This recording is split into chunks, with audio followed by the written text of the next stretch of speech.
It's at 10 on TV3 with me, Martin Asiedu-Dartey. Coming up within the next 30 minutes, here are the major highlights of the bulletin for you this evening. President of the Republic, Nana Addo says he is prepared to put his presidency on the line to ensure the end of Galamsey. Speaking at a sensitization workshop on illegal mining for traditional leaders, the president charged them to play a key role in bringing the menace to an end.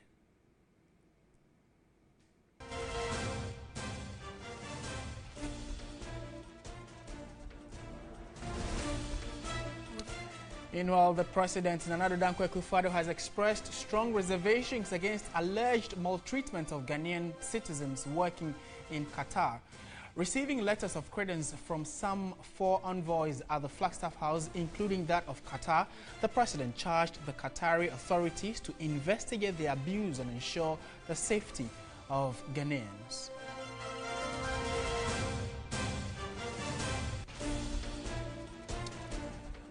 In other news tonight, workers of the Pantang Psychiatric Hospital have refused to back down on their sit-down strike despite several pleas.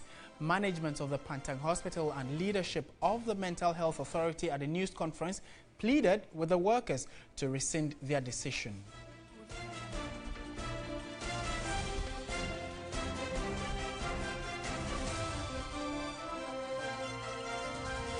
And elsewhere around the world, Iraqi Prime Minister Haidar al-Abadi has formally declared victory over so-called Islamic State in Mosul.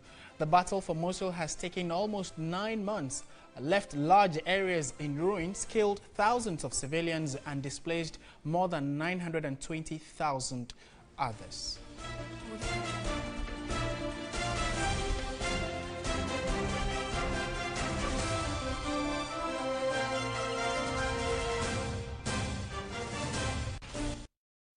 So those are the major news items that have making rounds here in the country and elsewhere around the world. Time now, though, for the very big one. And the big one today, we are going to the seat of President, where Nana Addo says that he is prepared to put his presidency on the line to ensure the end of Galamsey. Speaking at a sensitization workshop on illegal mining for traditional leaders, the president charged them to play a key role in bringing the menace to an end.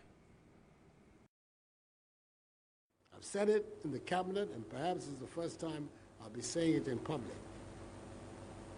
I am prepared to put my presidency on the line on this matter. I've heard it being said that I should be careful. Many of these people voted for me, and if I continue this exercise, perhaps they will not vote for me again. If by the grace of God I'm in a position, my party allows me to go again and I have the health and everything to go again, that I'll not get it again. And I'll say to myself, well, this is a choice that all of us have to make as human beings. You do what you think is right, or do you do what you think will allow you to get along? I think that you do what you think is right. That is what you're required to do.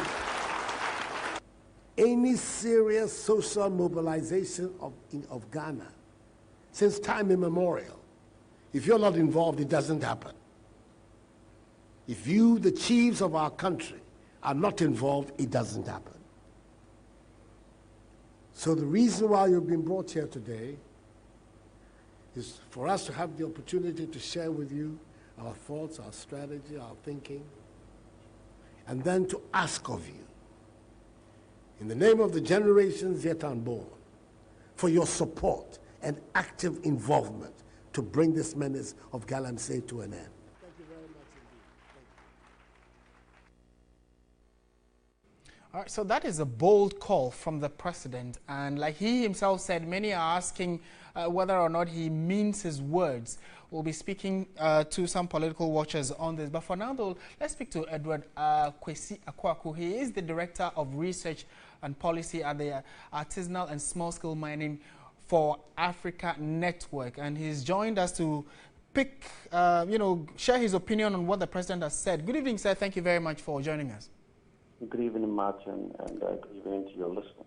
To start with, it's been about 4 months since this current administration has been clamping down on the illegal mining. What is your assessment of the what is the assessment of the artisanal and small-scale mining African network? Well, thank you very much once again, Martin. I think that relative to the efforts by the previous government in the fight against illegal mining, I would say that what this government has done so far is a bit, better than what we experienced previously. But I still think that there's for improvement. And so although the government deserves commendation, I believe they can do better. I am saying this in the light of the fact that previously, or in the previous fight, we remember very well that as an NGO or as an advocacy group, we had certain issues against the strategy of the then government in curbing the menace. One of them was the modus operandi of the task force. Realize that the government at the time was using, the joint task force of military and other security forces to clamp down. But the strategy of this government initially was first to call on, the illegal miners or the Galapagos themselves to stop their operations or face the, wrath of the law. And people seem to have complied, and so that actually saved, the nation of the various abuses that we could have witnessed whenever the military and the police are on the ground. On a score of 0 to 10, although we know that we are still, in the fight, what would your score be? Well, I would give the government 6 over 10 because I believe there's still room for improvement. Right. And by that, the 40% that is left, where can we channel our energies to ensure that we win this battle? Because as of now, we are still hearing reports from some parts of the country that the illegality is still being perpetrated. Yes, and so what that means is that the government needs to actually change this strategy to make sure that it becomes an all-involving strategy. We need to actually allow the local people to own the process, you understand, and to own the fight and to own the struggle. Because government at the central level cannot actually see everything that is going on in every community, within the country. And so if you want such a fight to be very successful, what government needs to do is to make sure that the local government authorities are deeply involved. You actually conscientize the local people for them to own the process, right, so that they themselves can actually fight it. That's the surest way that we can actually fight it.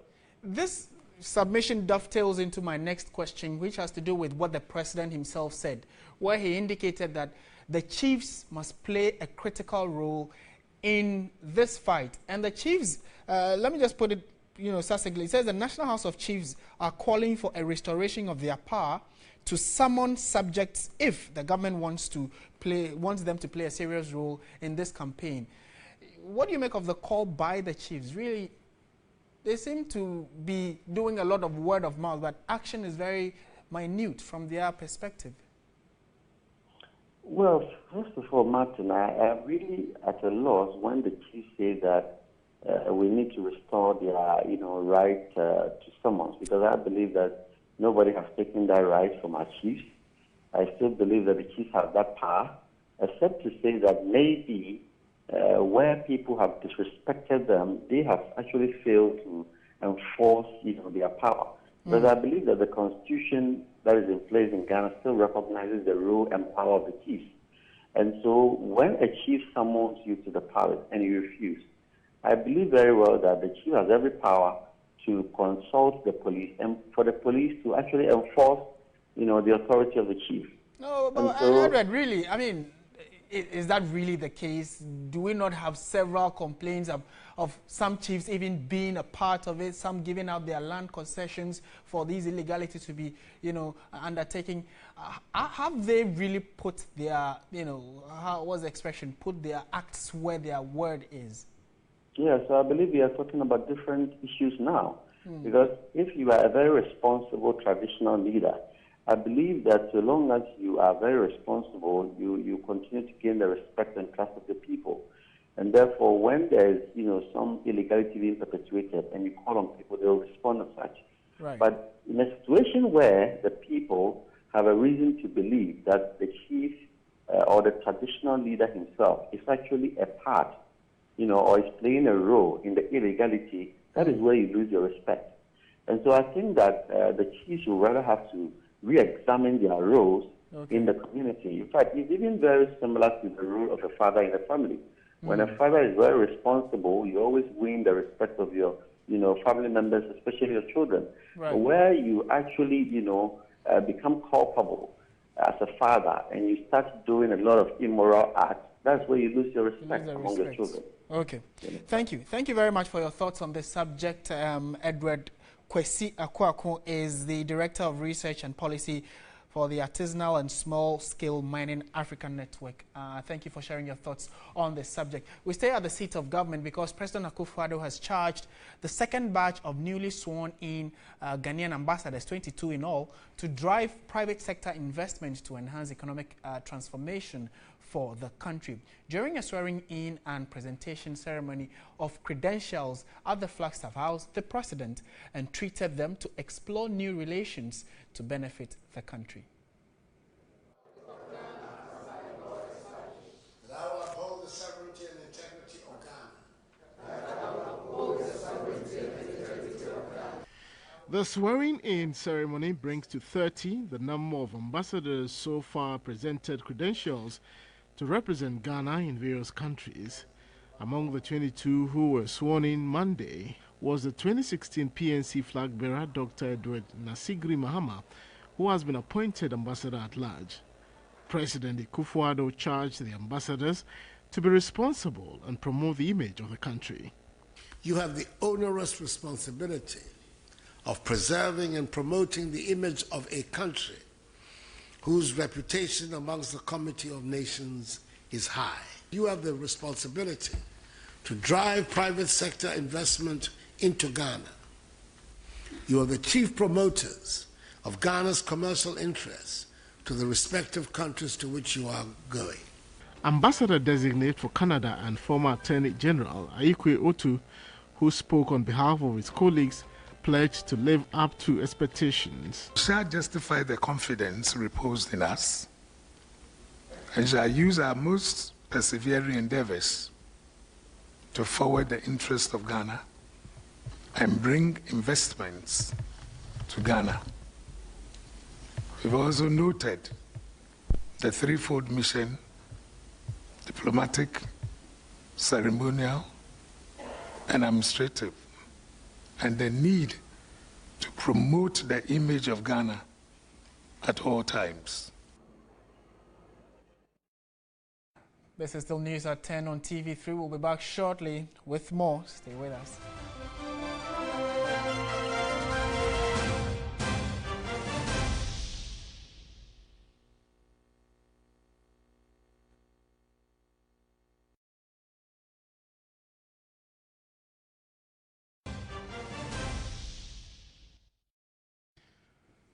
Thank you very much for staying with TV3. This is News at 10. Let's shift to our next story, which is quite an exciting story. I'm sure you would love it. So, 6 government agencies will be rolled onto an e-procurement system to strengthen the public procurement process. The Chief Executive of the Public Procurement Authority, Ejene Mboateng Ejay, explained the pilot phase will determine how all ministries, departments and agencies would be roped in before the close of year. The major e-government procurement project is expected to enhance transparency in the public procurement process. This will provide a common platform for use by public institutions in procurement and public financial management. The facility will also be a major relief to contractors and suppliers who are often robbed of the genuine opportunity to win bids for contracts. The Department of Feeder Roads, Tema Metropolitan Assembly, Koforidua Technical University are some other agencies who are to participate in the pilot phase of the project. The $6 million project is expected to be hosted by the National Information Technology Agency. Our needs will be identified electronically, quotations will be received electronically, evaluations will be done electronically, and the contracts will be awarded electronically.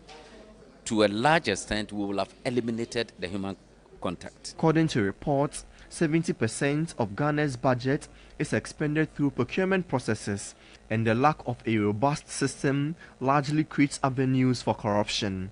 The technical economic advisor to the Office of the Vice President, Dr. Gideon Boako, says government is focused on rooting out corruption from the public space. We see from Auditor General's report every year that a chunk of the corrupt activities at our ministries, departments and agencies usually happen through the procurement process. Tech company European Dynamics has been contracted to execute the project in 9 months. After the requirements are agreed and finalized and documented, it will be a more or less 4 to 5 months to customize the software platform that we have, and then about 2 months of testing and acceptance before the system is ready to be used in production. The project is expected to facilitate the provision of a one-stop registration system for dealing with government through the e-procurement portal. All right, so let's put all the big English in perspective. What it means is that now government agencies can go through the procurement process in a more simplified way through the help of technology, and what would make it a lot more easier would be that it's going to be, without human-to-human or reduced human contact as well. We've been joined on the line by Jeffrey Nana Addo. He's the Acting Director General of the National Information Technology Agency, NITA. We are told that they are going to be hosting this project. I want to ask him a few questions. Good evening, sir. Thank you very much for joining us. Good evening. To start with, how prepared is NITA to host the e-government procurement project, looking at the fact that it's going to be 100% technology-based? Yes. NITA is going to be the agency that hosts the e-procurement platform.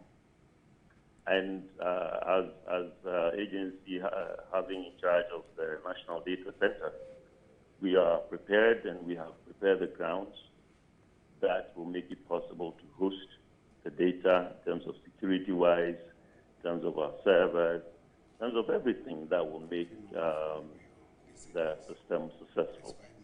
And talking about the servers, that's where the concern has been for the few who have heard about this.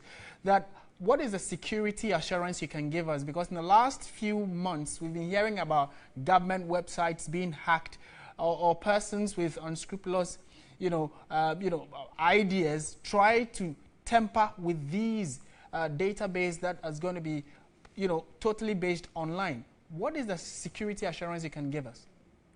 Well, as a policy, National Data Center is equipped with all the security that makes our systems safe. That I can assure every Ghanaian, that all government systems that is being hosted at the National Data Center will be safe.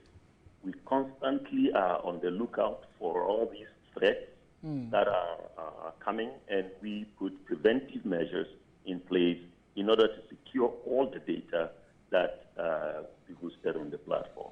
Okay. Government agenda to digitalize this country or this economy is in line and is right on course, because the data center will solidly support that agenda. All right. Thank you. Thank you for those words of assurance, and we would at least hold you to them. But we also have in studio 2 men who are going to be helping us properly break it down and understand it further.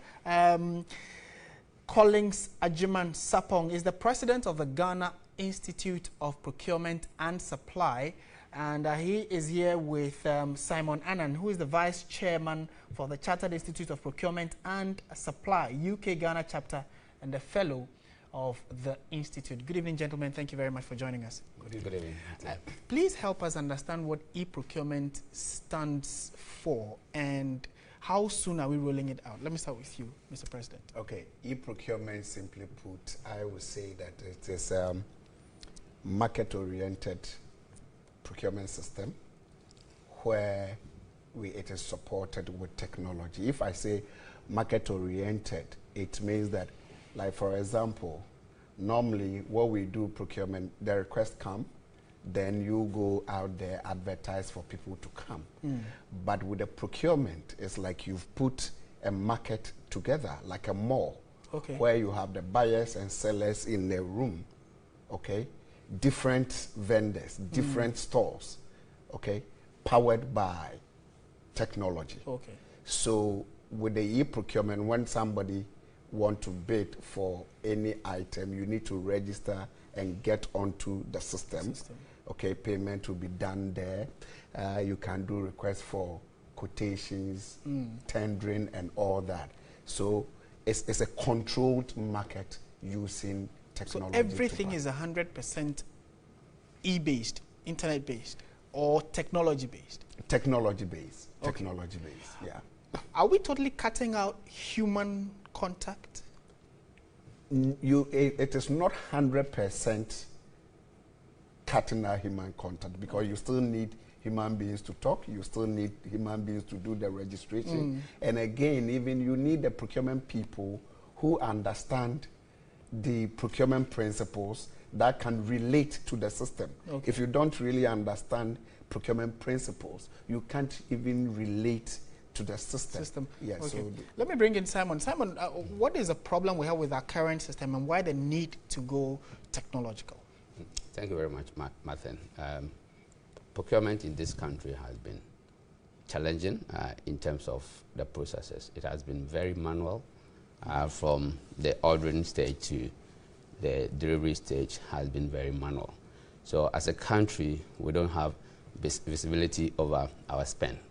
So every agency is buying, and government gets to know how much is spent at the end of the day. Another issue that we have is that the cost of procurement is very expensive in Ghana, and I'm talking about the transactional cost.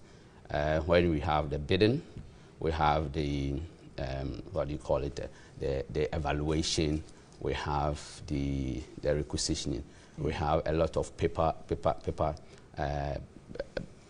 transactions going on. So all these things are actually the problems that we have. When the last time we did a research, Ghana could save close to 40 million Ghana cedis every year alone on bidding processes if you automate a bidding. Really? Yes. That's hefty. The reason is that every entity which wants to buy will now go into the newspaper and advertise. And a page of a newspaper costs not less than 2,000. We have over 1,500, 2,000 MMDA. So if every at least this puts it out in the open, and everybody gets to see what's happening. Then those who are interested can go forward to bid. Can go forward. That would also cut out the backhand and underhand delays that have been associated with procurement. You're right. I didn't want to talk about how corruption will be curbed by using the e-procurement, but I want to bring it to the fore of developmental agenda. How do you add value to our procurement processes by implementing the e-procurement? And I think that if PPA is going to do that, it is in the right direction. It has been long overdue, and this is the right time that we have to do, because as a country, the procurement has to be done right so that we'll benefit from it. Who can participate? We are told that you are going to be rolling out the pilot phase, and based on that, you get to see where you need to block the loopholes and then better the service. Who can go onto the platform, and how are we rolling it out? How soon can we see this being rolled out? Okay, I think from the PPA, I think they've started. You heard them. They are now putting the contract together. So as soon as it is signed, then the systems will be brought in, or for all you know, the equipment are already in. And once it is e-procurement, all suppliers, when we talk of suppliers, we are talking of distributors of all the items. So if you're selling papers, you're selling envelopes, you're selling computers, you're selling cars, you need to get onto that system, because when the time comes for tendering by any of these institutions that have been mentioned, it means that if you are not within that market or that portal, it means that you are outside. You cannot bid. How IT savvy are those that put in the bids, and what challenges are you seeing, at least with the fact that we are going technological? I think is one of the issues that would urge the government to be critical about it, especially the capacity. Okay. Apart from the infrastructure that we want government to put in, ensure that all the people who are going to use the system have the internet, because it's going to be driven by the internet. Okay. Have the internet, because if you put the system in the north, one of the district assemblies, and there's no internet, they will not be able to use it. So that is it. But the capacity to implement the system is one of the key things that we need to, because this is a new system, and most of the countries in Africa which have started implementing had also encountered some problems. Kenya, for instance, a similar